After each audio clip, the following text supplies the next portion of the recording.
Ketgan pul qaytishi mumkin, lekin ketgan umr hech qachon qaytmas ekan.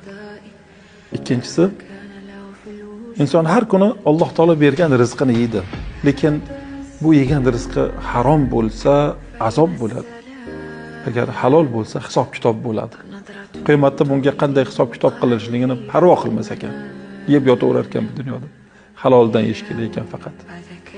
Uchinchisi, inson har kuni bu dunyodan bir kunlik uzoqlashar ekan, oxiratga bir kunlik yaqinlashar ekan. Va ketgan dunyoga hasrat qilar ekan, lekin yaqinlashayotganiga parvo qilmas ekan. Vaholanki yaqinlashib bir kuni bitib o'lgandan keyin rohatda bo'ladimi, azobda bo'ladimi, buni ham parvo qilmas ekan. Payg'ambar sollallohu alayhi vasallam shunga duo qilganlardi. Ey Alloh, bizni g'am tashvishimizni faqatgina dunyo qilib qo'ymagin deganlar.